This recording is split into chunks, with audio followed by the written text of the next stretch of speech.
Ұйқы безі панкреас.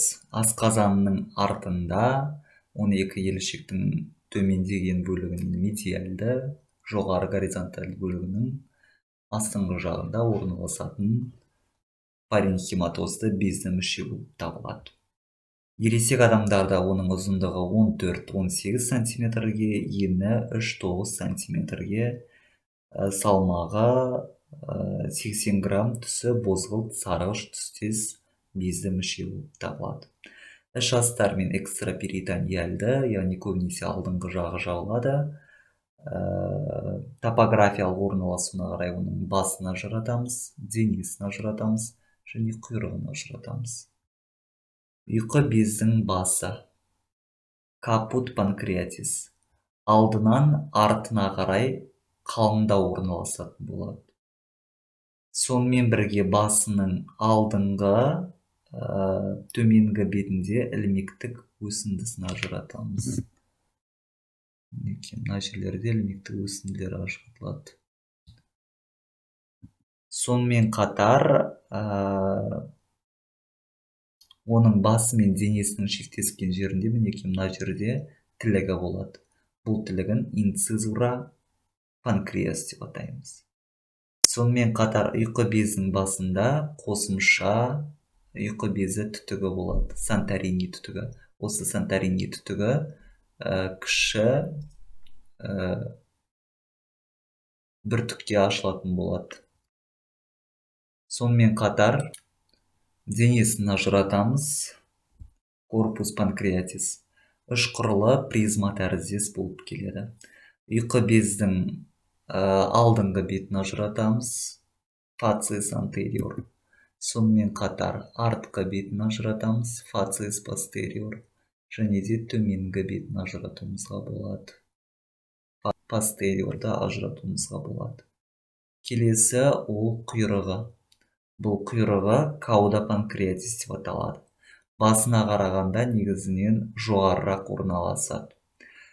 Сонымен қатар бұл жерде көкбауырдың төменгі қапталында орналасатын болады. Осы жерде ода дуктус панкреатикус, яғни верзунговтың түтігі бастау алады. Сол осы түтік бізде өт-қуықпен, яғни мынамен бірге мынау верзунгов түтігі, ал мынау жалпы өт түтігі, дуктус халидокус.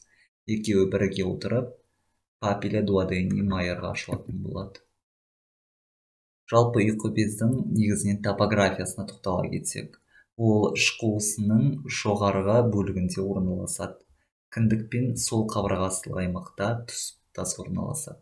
Соның ішінде енді ұйқы бездің басының скелетопиясы, ол бірінші, үшінші бел омыртқалардың омыртқа бағанасының оң қапталында орналасатын болады. Ал оның денесі бірінші бел омыртқасының тұсында орналасады, мінекей денесі. Ал құйрығы олардан сәл жоғарырақ, яғни 11-ші, 12-ші кеуде омыртқаларының тұсында орналасатын болады.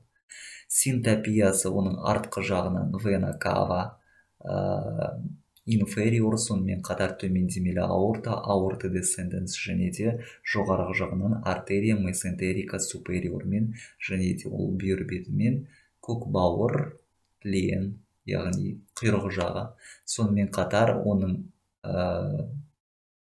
латеральдылау, яғни басы бұл 12 елшікпен шектесіп жататын болады.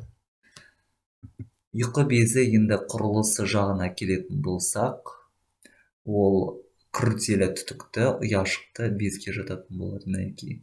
Бұлардың ацинустары осындай болады. Бұл ацинустың гистологиялық түрде әрі қарай үлкейтіп қарайтын болсақ, онда лангерганс жасушаларын көруімізге болады. Мінекей мынау ацинустар. Осы ацинустар арқылы панкреатин сөлін бөліп шығаратын болады ұйқы безіне. Бұл мінекей мына түтікке ашылады. Бұл түтіктері әрі қарай жалпы бір түтікке айналады.